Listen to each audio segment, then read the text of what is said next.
우리가 요요에 가장 많이 빠지게 되는 원인 중에 하나는요, 단식입니다. 저는 다이어트 클리닉에 내원하는 모든 환자분들께 간헐적 단식 말씀을 드려요. 우리 현대인들은 아침을 먹을 시간도 없이 바쁘신 분들 많잖아요. 학생들부터 해서. 그래서 이 공복 후의 첫 끼는요, 더욱더 위주로 혈당을 올리지 않는 식사를 하시는 게 상당히 중요합니다.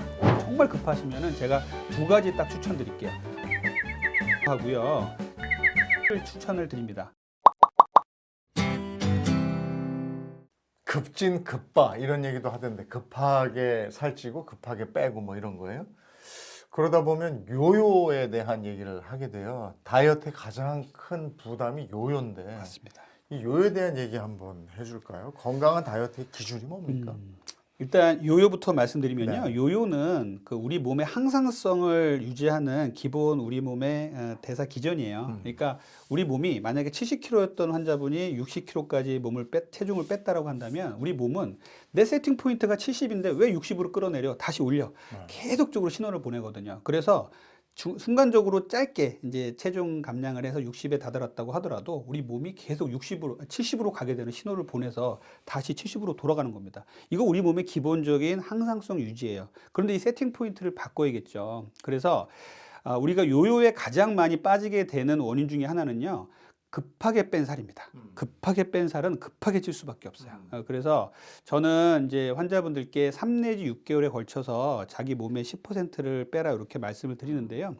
WHO에서는 건강에 무리 없게 빼는 체중을 일주일에 0.5kg, 한 달에 2kg 정도라고 얘기를 해요. 근데 우리가 다이어트를 하시는 분들, 또 다이어트 클리닉에 찾으시는 분들은 이 정도 빼면은 이제 성에 안 차시죠. 그래서 저는 이제 보통은 본인 체중의 10% 빼시라라고 말씀을 드려요. 정말로 고도비만 환자들이 10% 빼는 거는 어렵지 않아요. 만약 100kg 환자가 90kg 빼는 거 어렵지 않죠. 그런데 뭐 60kg 환자가 50kg 빼는 거, 50kg 환자가 또 55kg 빼는 거, 이런 거 쉽지 않단 말이에요. 그래서 왜 체중의 10%를 강조하냐 하면요, 많은 연구에서 본인 체중의 10%를 감량했더니 대사질환이 좋아지고 건강이 좋아졌더라, 무릎 관절염도 좋아졌더라, 이런 얘기들이 많이 있어요. 그래서 건강에 문제가 생겼다라고 생각하신 분들은 3 내지 6개월에 걸쳐서 자기 체중의 10%를 빼는 것을 제일 먼저 실천을 해주시길 바라고요. 또 이 10% 뺀 것을 6개월 정도 유지를 하셔야 돼요. 그래야 새로운 세팅 포인트가 생깁니다. 그래서 70kg 환자가 60kg까지 3 내지 6개월에 뺐다 그러면 60kg 뺀 살을 6개월 유지를 해주셔야 됩니다. 그러면 이 60kg가 내 체중이 되는 것이에요. 갑자기 살 뺀 사람들 얼굴 보면 불쌍해 보여요. 그쵸. 쭈글쭈글해지고. 그쵸. 연예인들 몇 명 왜 한번 깜짝 놀란 적이 있었잖아요.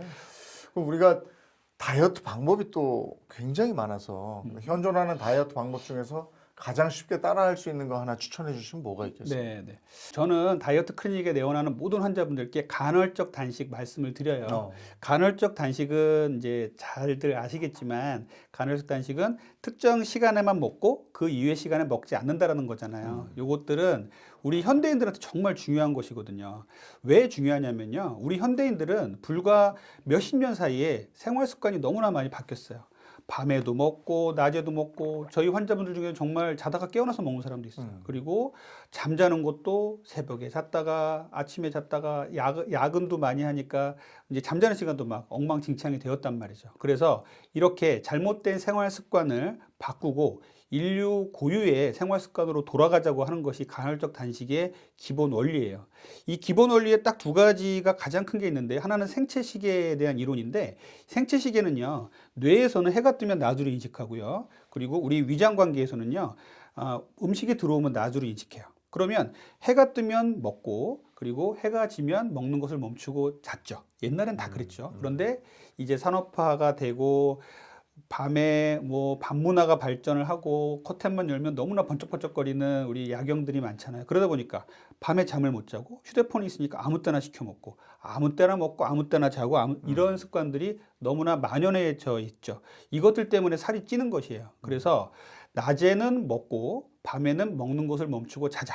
이것이 기본 원리인데 아주 쉽잖아요. 그런데 요즘 제가 이 다이어트 클리닉에 오시는 분들한테 이 내용을 설명드리고 12시간 동안은 먹고 12시간은 먹는 걸 멈추세요라고 말씀을 드려도 이것을 실천하는 게 정말 어려워요. 그래서 밤에는 먹는 걸 멈추고 자야 되는데 너무나 배가 고픈 거죠.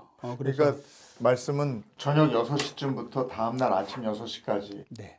이렇게 한 12시간 정도는 아무것도 먹지 않는 거예요. 네, 네. 그리고 먹는 시간은 네. 딱 일어나서부터 그럼 6시 전까지 12시간 정도는 뭐 두 끼를 먹든 세 끼를 먹든 네, 뭐 네, 소식하면 좋지만 맞습니다. 네. 그렇게 드셔라 이렇게 네. 말씀하시죠. 맞습니다. 그래서 이제 우리가 가장 간헐적 단식의 기본이 되는 것은요. 12대 12 다이어트예요.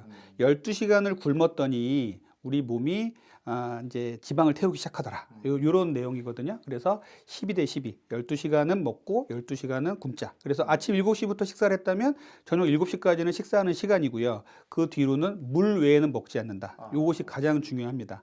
근데 이제 이렇게 얘기하면 여러 가지 질문들이 또 나와요. 커피는 먹어도 되나요? 차는 먹어도 되나요? 밀크티는 되나요? 약은 먹어도 되나요? 라고 물어보는데, 예, 그러니까 물 원칙은 물 외에는 먹지 말라는 거예요. 그런데 여기서 약간 이제 약간 이제 양보를 할 수 있는 거는 뭐 공복에 먹어야 되는 약이 있다든지 그러면은 그럴 수는 있겠지만 단맛이 나는 음식을 조금이라도 설탕이 들어있는 음식을 저녁 식후에 드신다든지 공복 시간에 드시는 건 안 좋습니다. 그럼 12시간 공복을 유지한 다음에 왜 공복 유지한 다음에 음식이 새로 들어가면 위가 부담을 느낄 수도 있잖아요. 맞습니다. 그러면 그 다음에 첫 끼는 뭘로 먹으면 좋아요? 제가 간헐적 단식할 때 주의할 사항을 꼭 말씀을 드리는데요. 이제 첫 번째는 간헐적 단식은 정답이 없어요. 자기 스타일에 맞게 하시면 돼요. 만약에 나는 밤에 일하는 올빼미형 인간이다. 그러면은 저녁을 조금 늦게 드시고 아침을 푹 주무시고 아침을 늦게 드시면 되겠죠. 그리고 나는 종달새형 인간이다. 그러면은 저녁을 일찍 드시고 아침에 또 일찍 깨어나서 일찍 드시면 됩니다. 그리고 이제 두 번째는 이제 잠자는 시간을 이용해서 공복을 만드는 게 가장 중요해요. 그래서 이 수면 시간을 이용해서 공복을 만들어야지 낮 시간에 자꾸 공복을 만들려는 사람들도 간혹 계신데 낮 시간에 공복 만들면 그만큼 힘들죠. 그리고 세 번째는 공복 후의 첫 끼 정말 중요합니다. 왜 그러냐면요. 우리 몸은요, 밤사이에 혈당과 인슐린이 잔잔해져 있는데 여기에서 첫 끼를 먹었을 때 혈당이 올라간단 말이에요. 이게 일반적으로 혈당이 올라가는 점심과 저녁에 혈당이 올라갈 것 똑같은 음식을 아침에 공복에 먹었을 때 더 많은 혈당 스파이크를 일으켜요. 그래서 그 간헐적 단식에 있어서 제일 경계해야 되는 상황은 뭐냐면요. 간헐적 단식 처음 나왔을 때 정말 이거 나한테 잘 맞는 다이어트 방법이 나왔네 생각하면서 이제 꾹 굶었다가 5, 4, 3, 2, 1 땡 하자마자 자기가 좋아하는 케이크에다가 막 오렌지 주스 먹고 캐러멜 마키아토를 먹으면 혈당이 200, 250까지 치솟아 올라갑니다. 그래서 이 공복 후의 첫 끼는요 더욱더 단백질 위주, 야채 위주로 혈당을 올리지 않는 식사를 하시는 게 상당히 중요합니다. 그리고 네 번째로는 식사가 허용되는 시간 있죠. 아침 뭐 7시, 저녁 7시까지라 그러면 이때도 아무거나 막 먹는 게 아니라 아주 건강한 양질의 탄수화물, 지방, 단백질을 골고루 잘 드셔야 돼요. 최근에 간헐적 단식 효과 없다 이런 논문들이 많이 나왔는데 여기서 논문들의 일부 오류는 뭐냐면요. 아무거나 막 먹었어요. 시간만 지키고 아무거나 막 먹으면요. 그냥 아무거나 아무 때나 막 먹는 것보다 낫겠지만 건강에 큰 도움은 안 된다는 것이죠. 그래서 이 공복이 끝나는 이 식사 허용 시간에도 양질의 식사를 잘 하셔야 됩니다. 그럼 이 간헐적 단식이 좀 부담스러운 분들은 그럼 내가 아침을 굳이 먹어야 되나? 그럼 아침 굶고 그냥 아니면 아침을 먹고 점심을 건너뛰고 뭐 저녁을 먹고 이렇게 한 두 끼 정도 먹으면 되는 거 아닌가 이런 분들은. 그렇죠. 그러니까 저는 아침을 꼭 먹자는 주의는 아니에요. 하지만 우리가 간헐적 단식을 해서 아침을 굶는 분들이 계시겠죠. 그리고 점을 먹는 분들도 계시고 점심이 첫 끼가 되는 분들도 계신데 그 첫 끼를 주의하시라는 말씀을 드리는 거예요. 그 공복을 깨는 그 첫 끼를 풍부한 야채와 단백질을 잘 드셔야 됩니다. 그래서 당질이 많은 이런 당분이 많은 정제된 탄수화물을 첫 끼로 드시는 거는 정말 독이에요. 그러면 아침에 그냥 식단을 여기서 얘기를 좀 해주시면 계란 프라이 정도에다가 순두부, 그다음에 밥 좀 해서 현미밥이면 더 좋고 그 정도 드시면 좋겠다 싶어요. 맞습니다. 저도 오늘 아침에 먹고 나온 식단이 양배추하고 그다음에 계란 삶은 것, 그다음에 치즈, 천연 치즈 이렇게 먹고 나왔거든요. 이런 식으로 이제 아침에 단백질 음식을 많이 드시는 게 좋고요. 근데 아침에 왜 허겁지겁 어디 갈 때 학생들도 그렇고 엄마가 막 야 이거 먹고 그거 오히려 더 안 좋을 것 같아요. 가다 체하는 거 아닙니까? 맞습니다. 정말 막 그 숟가락을 갖고 나가면서 네. 막 먹이시죠. 그런데 아침을 우리는 정말 우리 현대인들은 아침을 네. 먹을 시간도 없이 바쁘신 분들 많잖아요. 학생들부터 해서. 그래서 정말 시간이 없어서 아침을 빨리 먹어야 되는데 눈에 보이는 것은 정제된 탄수화물뿐이죠. 정제된 탄수화물은 또 아침에 먹기 편해요. 그렇기 때문에 많이 나와 있는데 이런 것보다는 정말 급하시면은 제가 두 가지 딱 추천드릴게요. 무가당 두유하고요. 천연 치즈를 추천을 드립니다. 무가당 두유는 식물성 단백질로 두유를 만들 때는 여러 가지 첨가물 없이 설탕 없이 만들 수가 있어요. 그래서 무가당 두유 충분히 많이 드시면 좋고요. 또 치즈 같은 경우는요. 요즘에 이제 스트링 치즈라 그래서 아주 편하게 나온 것들이 있어요. 정말 바쁘면은 가지고 나가서 버스나 지하철 안에서 먹어도 됩니다. 아주 맛도 좋고 포만감도 주고 그리고 먹었을 때 아주 식감도 아주 좋아요. 그래서 갖고 다니고 이런 그 편리하게 갖고 다닐 수 있는 이런 음식이기 때문에 아침에는 요 두 가지 너무 급하시다 그러면은 추천을 드립니다. 저는 아침 방송을 하기 때문에 집에서는 못 먹고 이제 방송사에 가서 준비하면서 쑥떡, 찰쑥떡 하나 가져가고 그 다음에 그 요즘에는 그 뭐지 대추즙 여기 셀코 TV에서 만들어서 파는 대추즙이 있어요. 네, 네. 그거 집에 있길래 가져가서 먹거든요. 네, 네. 그 정도의 식단은 어떻습니까? 저는 아침에 떡 먹는 습관은 조금 안 좋아요. 좋다고 말씀을 드려요. 쑥이 듬뿍 들어있는데. 그래도 안 좋습니다. 네. 쑥은 조금 이제 섬유질이 있어서 괜찮겠지만, 네. 우리가 이제 정제된 탄수화물 얘기할 적에 현미를 도정을 잘하면 백미가 되고요. 네. 백미를 또 갈면 떡이 되잖아요. 네. 이 떡은 이 현미보다 흡수력이 정말 빨라요. 네. 그래서 우리가 아침에 먹기 편하죠. 네. 떡은 보관도 편하고 저장 기간도 약간 길고 하기 때문에 많이들 드시는데 떡을 먹으면 혈당이 어마어마하게 많이 올라가요. 그래서 떡은 조금 안 좋은 음식이고요. 그래서 저는 아침에 떡 드시는 걸 얘기를 들었는데 그건 좀 피해 줬으면 좋겠다 생각합니다. 네. 그럼 계란 하나 삶아가지고 갈까요? 네, 계란 좋습니다.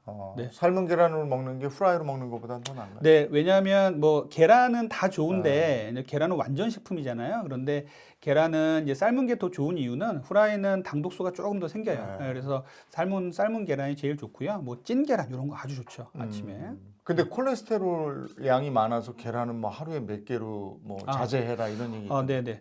계란이 이 콜레스테롤의 누명을 쓰고 참 오래 살아온 불쌍한 아이입니다. 그래서 계란에 대한 얘기들이 상당히 많았는데, 계란은요, 만약에 내가 고지혈증이 없다. 그러면 두세 개 드셔도 돼요. 하루에 두세 개 충분히 드십시오. 그런데 고지혈증이 있는데 약을 드시고 있다. 이런 분들은 하루에 한두 개 정도는 괜찮으세요. 그런데 이런 분들이 계세요. 고지혈증은 진단을 받았는데, 치료를 안 하고 있어요. 음식으로만 나는 조절을 해야 돼요. 그러면 하나 정도 드실 거를 권장을 드려요. 이렇게 콜레스테롤 때문에 계란 먹는 거를 너무 두려워하실 필요는 없고, 계란이 참 신기한 게요. 콜레스테롤을 높이는 성분도 있잖아요. 또 콜레스테롤을 낮추는 성분도 같이 들어있습니다. 그래서 하루에 정상인들은 하루에 두세 개 정도는 괜찮다. 이렇게 말씀을 드립니다. 아침에 녹즙 드시는 분, 또 뭐 죽 한 그릇 드시는 분, 뭐 사과 한 쪽 드시는 분, 뭐 이런 분들이 있어요. 네. 이런 건 괜찮습니까? 저도 다 제가 24시간 혈당 측정기를 차고서 재봤는데 특히 죽 같은 경우는 우리가 건강식이라고 생각해서 또 드시는 분도 많이 계시잖아요. 근데 죽은 아플 때는 그만큼 혈당을 빨리 올리니까 도움이 되지만 죽을 매일 아침에 드시는 습관은 정말 안 좋아요. 이게 한두 번은 괜찮지만 매일매일 계속돼서 몇십 년이 되면 문제가 되는 것이에요. 그래서 죽, 누룽지, 또 미숫가루도 있죠. 오트밀 같은. 네, 떡. 그리고 오트밀은 제가 좀 얘기할 게 많은데 오트밀은요 정말 좋은 음식이에요. 오트밀이 정말 좋은 것 중에 하나는요 탄수화물이잖아요. 곡류인데 단백질이 어마어마합니다. 그래서 10대 슈퍼푸드로 항상 얘기 나오는 게 오트밀인데 문제는 이 오트밀은 먹기가 참 까다로워요. 드셔보신 분들 아시겠지만 종이장을 씹는 것 같다 이런 얘기를 많이 하세요.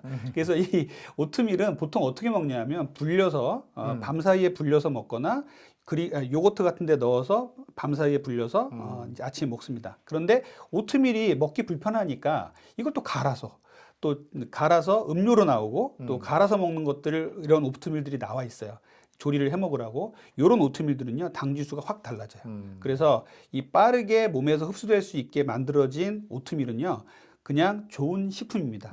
다이어트 식품이 아니라 그냥 좋은 식품이에요. 그래서 우리가 포만감을 주고 각종 영양소를 많이 챙겨줄 수 있는 좋은 식품이라고 생각하시면 되고 다이어트 식품은 아니다 이렇게 생각하시면 되겠습니다. 그래서 아침에는요 특히 아침에는 건강하게 드시는 것을 말씀드리자면요 유동식 대신에 고형식을 드시라고 말씀을 드려요. 고형식은 씹어서 먹는 것이죠. 그래서 우리가 그 아몬드를 씹어 먹는다든지 양배추를 씹어 먹는다 이런 것들 상당히 좋은 거거든요. 그리고 풍부한 야채를 드시고 동물성, 식물성 단백질을 충분히 드셔야 돼요. 보통 식물성 단백질을 2, 동물성 단백질 1 이렇게 해가지고 드시라고 말씀을 드리고요.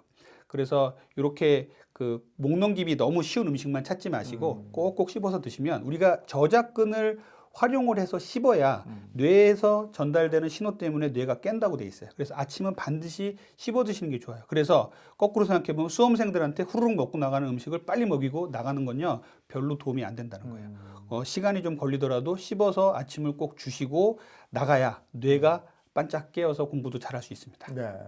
식사 순서도 있다고 그러던데요. 그 종류별로. 네, 식사 순서 상당히 중요해요. 네. 우리가 똑같은 음식인데 위에 들어가면 다 섞이는 건데 식사 순서가 뭐가 중요해 생각할 수 있는데 식사 순서가 채소, 그다음에 단백질과 지방을 드시고 마지막에 탄수화물 순으로 드셔야 돼요. 요 순서만 잘 지켜도요. 혈당이 안정화되고 혈당 스파이크가 많이 안 생겨요. 그래서 우리가 채소, 단백질, 탄수화물 이렇게 얘기를 하면 서양식에서는 쉬운데 한식에서는 조금 어렵죠. 그래서 채소는 뭐 이제 나물을 이제 심심하게 나물 음식을 나물 반찬을 만들어서 드시고 그다음에 이제 고기나 생선 같은 거 드시고 마지막에 이제 잡곡밥 같은 걸 드시면 되겠다. 이렇게 생각을 하시면 되겠고요. 그리고 또 이제 식사 시간이 또 중요해요. 식사 시간은 20분 이상으로 천천히 하시는 게 좋아요.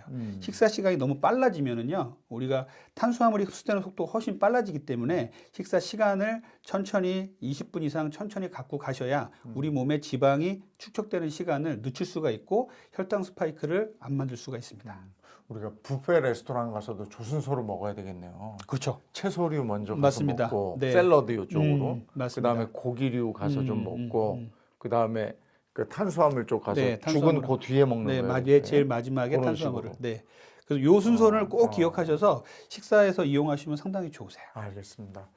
비만도 질병이 된 현대 사회에서 올바른 식습관으로 건강을 되찾는 방법 이진법 원장님께 함께 들어봤습니다. 오늘 고맙습니다. 감사합니다.